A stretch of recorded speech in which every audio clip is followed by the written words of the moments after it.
యేసు రక్తమే జయం పరిచర్య. ప్రియ రక్షకుడైన యేసుక్రీస్తు నామమున ఈ ఉదయకాలమున మీ అందరికీ శుభములు కలుగునుగాక.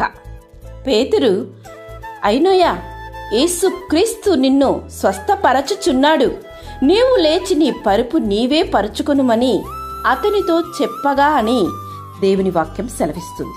నా ప్రియ సహోదరి సహోదరులారా, బలహీనతతో ఉన్నావా? శరీర రుగ్మతులు నిన్ను వేధిస్తున్నాయా? అయితే విను, దేవుడు నిన్ను బలపరచడానికి ఈ వాగ్దానం ద్వారా నీతో మాట్లాడుతున్నాడు. యేసు నిన్ను స్వస్థపరచాలంటే నీవు ఆయన ఎద్దకు రావాలి, ఆయనను వెంబడించాలి, ఆయన యందు గొప్ప విశ్వాసం ఉంచాలి. అలనాడు పేతురు తన స్వంత శక్తితో కాక యేసు నామములోనే అయినోయా అను వ్యక్తిని స్వస్థపరిచాడు. నిజమే, యేసు నామములో స్వస్థత ఉంది, విడుదల ఉంది. ఆ నామములోనే రక్షణ ఉంది. నేడే నీవు శక్తి కలిగిన ఆ యేసు నామమునందు విశ్వాసం ఉంచుము. తద్వారా నీవు కూడా అదే రక్షణను, స్వస్థతను పొందుకొందేరు. దేవుడు తన వాక్కును పంపి నీకున్న బలహీనతను కూడా స్వస్థపరచును. యెహోవా రాపా, స్వస్థపరచు దేవుడు ఆయన.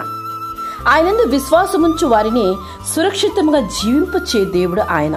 శతాధిపతిని దాసుని రోగమునకు మాట మాత్రమే సెలవిచ్చి బాగు చేసిన అదే యేసయ్య నీ బలహీనతను కూడా ఈ వాక్కు ద్వారా దేవుడు నిన్ను బాగు చేయబోతున్నాడు. తన వాక్కును పంపి నిన్ను బాగు చేయును.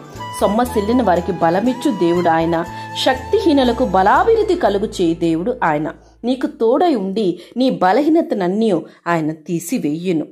నా కృప నీకు చాలును, బలహీనత యందు నా శక్తి పరిపూర్ణమగుచున్నది అని సెలవిచ్చిన దేవుడు నీ బలహీనతను చూచి దేవుడు ఈరోజు అంటున్నాడు, స్వస్థత నీకు శీఘ్రముగా లభించునుగాక అని. నీకున్న ఎటువంటి బలహీనత అయినను సరే, యేసు నామములో ఇప్పుడే నీ బలహీనత నీ నుంచి తొలగింపబడబోతుంది. కానీ ముందుగా నీవు ఆయనపై విశ్వాసం ఉంచాలి. నేను నీకు ఆరోగ్యము కలుగజేసేదు, నీ గాయములను మాన్పేదను, ఇదే యెహోవాకని వాగ్దానము చేసిన దేవుడు నమ్మదగిన వాడు. ఆ నమ్మదగిన దేవుని వాక్యం పైన నీవు ఆధారపడు. రోగశయం మీద యెహోవా వారిని ఆదరించును. రోగము కలుగగా దేవుడే వారిని స్వస్థపరచును. ఎటువంటి రోగమైనను, ఎటువంటి బలహీనతైనను యేసు నామములో ఇప్పుడే నీ నుంచి తొలగింపబడబోతుంది. యేసు రక్తము నీ కొరకే చిందింపబడింది. ఆయన రక్తము ద్వారా నీకు పరిపూర్ణమైన విడుదల, విమోచన, ఆరోగ్యము, స్వస్థత దేవుడు నీకు దయచేయునుగాక. ఆమేన్. యేసు రక్తమే జయం పరిచర్యలో మీ సహోదరి. God bless you.